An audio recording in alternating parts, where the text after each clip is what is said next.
परिचय। आदित्य, तुम क्या कर रहे हो? मैं अपनी पसंदीदा चित्रकथा पढ़ रहा हूँ। और तुम लैपटॉप पर क्या कर रहे हो? मैं अपने मित्र के साथ वीडियो चैट कर रहा हूँ। Video chat? वो क्या है? यहाँ आओ, ये देखो। इंटरनेट की मदद से वीडियो चैट किया जा सकता है। यह संचार व्यवस्था का एक अनुप्रयोग है। संचार व्यवस्था में 3 बड़े घटक हैं: प्रेषक, संचार चैनल और अभिग्राही। वीडियो चैट में मैं प्रेषक, इंटरनेट संचार चैनल और मेरा मित्र अभिग्राही है। ठीक है, अब मैं समझ गया और मैं इसके बारे में और जानना चाहता हूं। छात्रों, हम लोग आज संचार व्यवस्था के बारे में बहुत ज्यादा अध्ययन करेंगे। उद्देश्य। इस पाठ के अंत में आप निम्न करने में सक्षम हो जाएंगे: संचार व्यवस्था के अवयवों को जानना, मौलिक शब्दावलियों का वर्णन करना, सिग्नलों की बैंडविड्थ का वर्णन करना, प्रेषण माध्यम की बैंडविड्थ को समझना, विद्युत चुंबकीय तरंगों के संचरण का वर्णन करना, मॉडुलन और इसकी आवश्यकता को जानना, आयाम मॉडुलन का वर्णन करना और आयाम मॉडुलित तरंग के उत्पादन और संसूचन का विश्लेषण करना। संचार व्यवस्था के अवयव। संचार का मतलब है एक स्थान से संदेश भेजना और दूसरे स्थान पर किसी माध्यम से उसे प्राप्त करना। किसी संचार व्यवस्था में मूल रूप से 3 अवयव होते हैं: प्रेषित। प्रेषित्र संदेश सिग्नल को उपयुक्त सिग्नल में परिवर्तित करता है, जो उपयुक्त माध्यम से होकर गुजरता है। संदेश चैनल कहलाता है। संदेश चैनल यह एक माध्यम है जो संदेश को उपयुक्त सिग्नल के रूप में एक स्थान से दूसरे स्थान में ले जाता है। प्रत्येक चैनल में प्रसारण के दौरान ऊर्जा की क्षति होती है। अभिग्राही। अभिग्राही प्रेषित द्वारा तैयार उपयुक्त सिग्नल को वास्तविक संदेश में परिवर्तित करता है। अभिग्राही प्रेषण क्षति के लिए सिग्नल के प्रवर्धन सहित संचालन का प्रतिफल है। अभिग्राही प्रेषण हानि के लिए क्षतिपूर्ति कर सिग्नल के प्रवर्धन सहित इसका संचालन प्रेषित्र द्वारा विपरीत सिग्नल प्रक्रिया के लिए विमॉडुलन और कूटानुवाद करता है। संचार व्यवस्था के 2 मूल ढंग हैं: बिंदु से बिंदु तक। एक एकल प्रेषित्र तथा एक अभिग्राही के बीच के संयोजन से होकर संचार होता है। प्रसारण। किसी एकल प्रेषित्र से बहुत से अभिग्राही के संयोजन के लिए संचार होता है। मूल शब्दावलियां। ट्रांसड्यूसर। ट्रांसड्यूसर एक यंत्र है जो ऊर्जा को एक स्वरूप से दूसरे स्वरूप में परिवर्तित करता है। संचार व्यवस्था में आमतौर पर प्रेषित्र के निर्गत वाक पर विद्युतीय सिग्नल में संदेश सिग्नल के अनुरूप परिवर्तन और फिर अभिग्राही के निर्गत वाक विद्युत सिग्नल से संदेश सिग्नल में रूपांतरण की मांग रहती है। सिग्नल प्रेषण के लिए विद्युतीय या प्रकाशिकी स्वरूप में से जिसमें भी उपयुक्त हो सूचना का रूपांतरण सिग्नल कहलाता है। सिग्नल अनुरूप अथवा अंकीय हो सकते हैं। रव वो अवांछनीय सिग्नल जो संचार व्यवस्था में प्रेषण तथा संदेश के अभिग्रहण सिग्नल में विक्षोभ का प्रयास करते हैं, रव कहलाते हैं। क्षीणता किसी माध्यम से संचरण के समय सिग्नल की प्रबलता में क्षति को क्षीणता कहते हैं। प्रवर्धन किसी इलेक्ट्रॉनिक परिपथ के उपयोग द्वारा सिग्नल की क्षमता बढ़ाने वाली प्रक्रिया प्रवर्धन कहलाती है। संचार चैनल में क्षीणता के कारण होने वाले क्षय की क्षतिपूर्ति के लिए प्रवर्धन आवश्यक है। परास यह स्रोत तथा लक्ष्य के बीच की वो अधिकतम दूरी है जहां तक सिग्नल को उसकी पर्याप्त प्रबलता से प्राप्त किया जाता है। बैंडविड्थ या बैंड चौड़ाई। बैंड चौड़ाई से हमारा तात्पर्य उस आवृत्ति परास से है जिस पर कोई उपकरण प्रचालित होता है अथवा स्पेक्ट्रम के उस भाग से होता है जिसमें सिग्नल की सभी आवृत्तियां विद्यमान हैं। पुनरावर्तक। पुनरावर्तक अभिग्राही तथा प्रेषित का संयोजन होता है। पुनरावर्तकों का उपयोग किसी संचार चैनल के परास को विस्तारित करने के लिए किया जाता है। सिग्नल की बैंड चौड़ाई। बैंड चौड़ाई आवृत्तियों का परास है जो आवाज की सूचना को ले जाता है। शून्य बैंड चौड़ाई के सिग्नल की सूचना शून्य होती है। अधिक सूचना के सिग्नल के लिए अधिक बैंड चौड़ाई की जरूरत होती है। एक सिग्नल की बैंड चौड़ाई बी है जिसमें आवृत्तियों का परास है। बी बराबर डेल्टा एफ बराबर F2 माइनस F1, जहां F2 उच्च और F1 निम्न सार्थक आवृत्ति का सिग्नल है। उदाहरण के लिए दूरभाषवाणी सिग्नल की बैंड चौड़ाई जहां B बराबर 3 किलोहर्ट्ज, F2 बराबर 3 किलोहर्ट्ज और F1 बराबर 0 है। सूचना के स्रोत द्वारा आधार बैंड सिग्नल उत्पन्न होते हैं। प्रेषण के उद्देश्य से मॉड्यूलन प्रक्रिया द्वारा आधार बैंड सिग्नल को उच्च आवृत्ति में रखा जाता है, तब ये पास बैंड कहलाता है। प्रेषण माध्यम की बैंड चौड़ाई। प्रेषण चैनल 3 प्रकार के होते हैं। तार। व्यापक रूप से इस्तेमाल किया हुआ तार माध्यम समाक्षीय केबल है। समाक्षीय की बैंड चौड़ाई लगभग 750 मेगाहर्ट्ज है। ऐसे केबलों को आमतौर पर 18 गीगाहर्ट्ज से नीचे संचालित किया जाता है। मुक्त आकाश। मुक्त आकाश प्रेषण माध्यम व्यापक परिसर की आवृत्तियों कुछ किलोहर्ट्ज से कुछ गीगाहर्ट्ज पर रेडियो तरंगों को संचारित करता है। ये आवृत्ति आगे विभिन्न सेवाएं आवंटित करने के लिए विभाजित हो जाती है। प्रकाशिकी तंतु।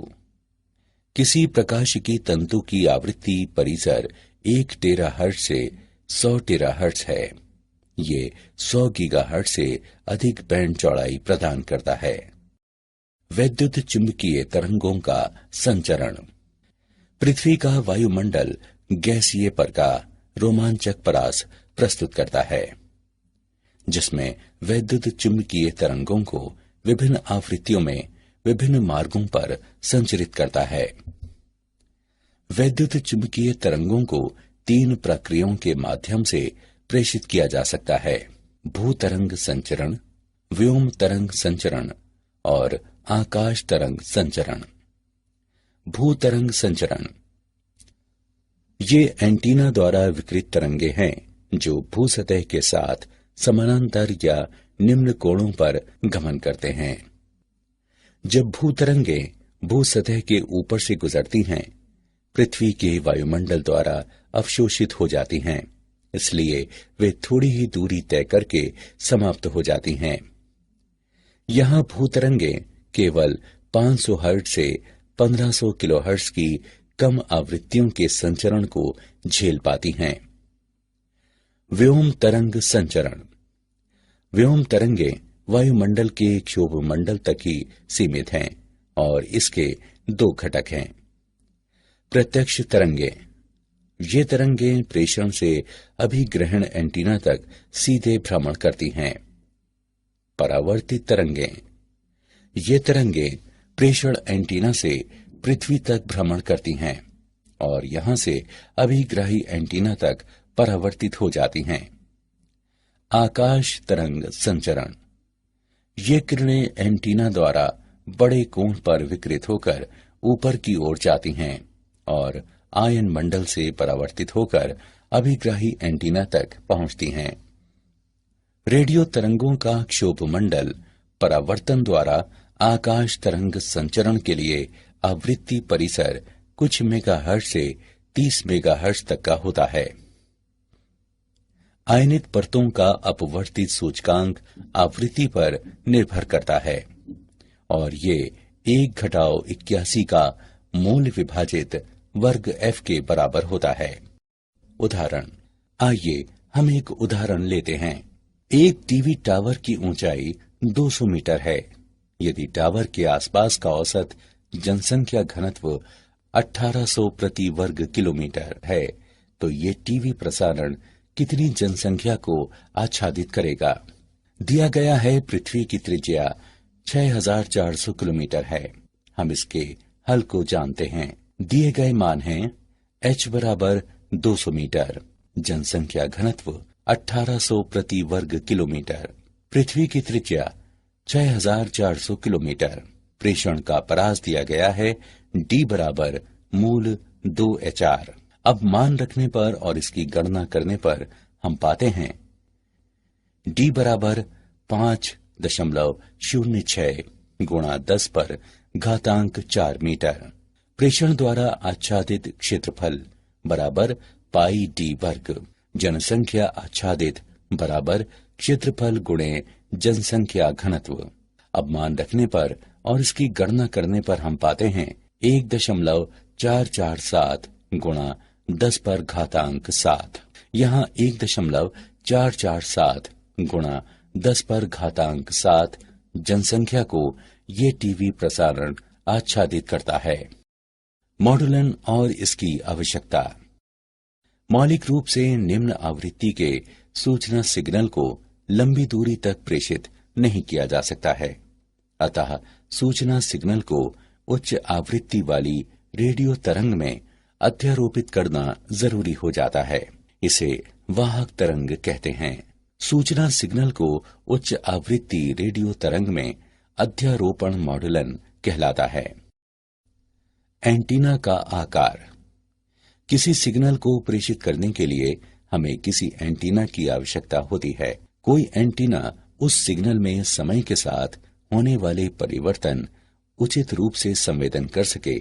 इसके लिए ये आवश्यक है कि इस एंटीना का साइज उस सिग्नल से संबद्ध तरंग दैर्ध्य के तुलनीय हो और साइज कम से कम लैम्ब्डा विभाजित 4 विमा हो। 30 किलोहर्ट्ज आवृत्ति की किसी ईएम यानी वैद्युत चुंबकीय तरंग की तरंग दैर्ध्य लैम्ब्डा 10 किलोमीटर है। स्पष्ट है कि इस लंबाई के तुलनीय साइज का एंटीना निर्मित करना तथा प्रचालित करना संभव नहीं है। अतः हमारे न्यून आवृत्ति आधार बैंड सिग्नल में निहित सूचना को किसी उच्च रेडियो आवृत्तियों में प्रेषण से पूर्व रूपांतरित करने की आवश्यकता होती है। एंटीना द्वारा शक्ति विकिरण। विकिरित शक्ति L विभाजित लैम्ब्डा का वर्ग है। ये प्रदर्शित करता है कि समान लंबाई के एंटीना के लिए आवृत्ति बढ़ने के साथ विकिरित शक्ति भी बढ़ती है। अतः किसी लंबी तरंग दैर्ध्य के आधार बैंड सिग्नल द्वारा प्रभावी शक्ति विकिरण कम होती है। अतः किसी अच्छे प्रेषण के लिए हमें उच्च शक्ति चाहिए और इसीलिए ये तथ्य दिया गया है। हमें प्रेषण के लिए उच्च आवृत्ति के उपयोग की आवश्यकता को दर्शाता है।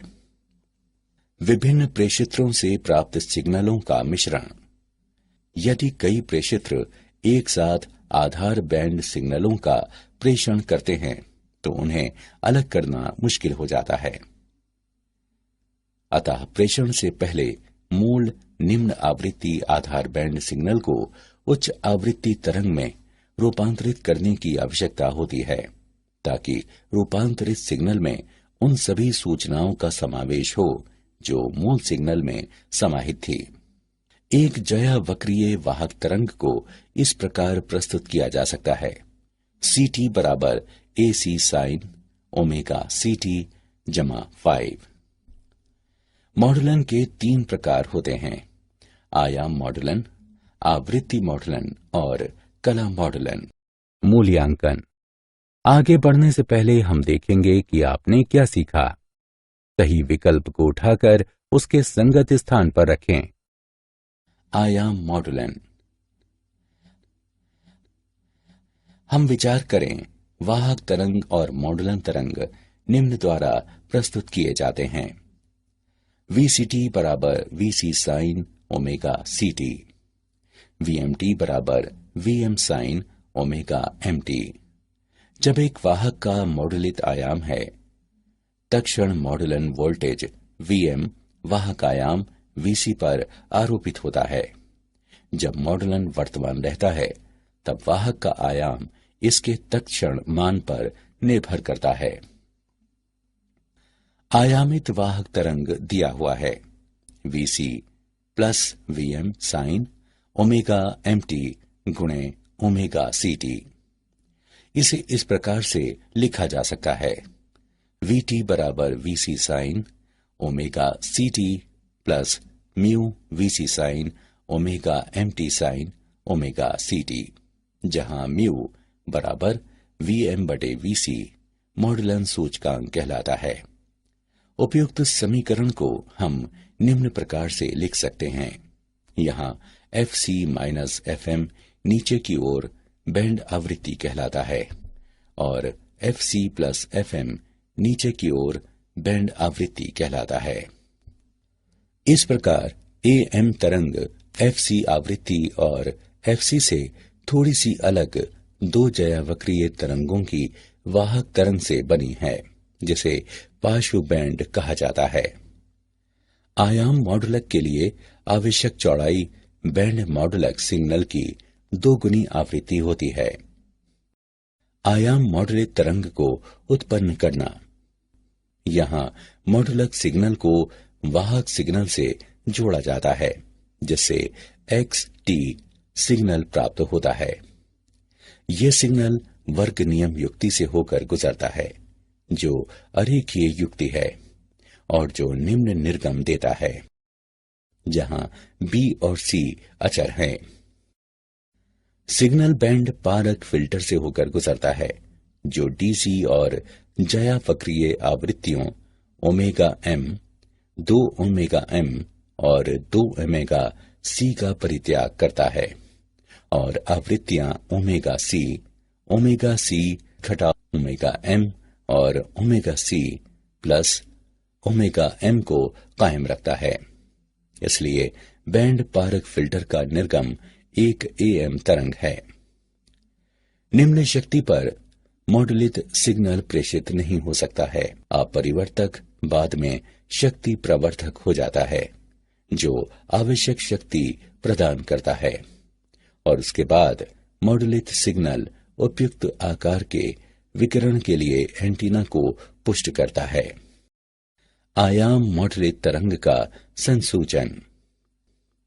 संसूचन वह प्रक्रिया है जिसके द्वारा मॉडुलित वाहक तरंग से मॉडुलिक सिग्नल की पुनः प्राप्ति की जाती है। प्रेषित संदेश चैनल के माध्यम से संचरण के दौरान क्षीण पड़ जाता है, इसलिए अभिग्राही एंटीना के पीछे प्रवर्धक और संसूचक लगाया जाता है। वाहक आवृत्ति निम्न आवृत्ति में बदल जाती है, जो मध्यवर्ती आवृत्ति कहलाती है। तब संसूचित सिग्नल को प्रावर्धित करने की जरूरत महसूस होती है। मॉडुलित सिग्नल दिष्टकारी से होकर गुजरता है। सिग्नल का एनवेलप संदेश सिग्नल होता है और तब सिग्नल एनवेलप संसूचक से होकर गुजरता है। क्या आप जानते हैं? कूट लेखक वैद्युत सिग्नल को इसके प्रेषण से पहले कूट में बदल देता है। ये बेहतर सुरक्षा प्रदान करता है। एक द्वैध संचार व्यवस्था ऐसी प्रणाली है जो 2 युक्तियों से जुड़ी होती है और वे दोनों दिशाओं में एक दूसरे से संवाद का संचरण कर सकती हैं।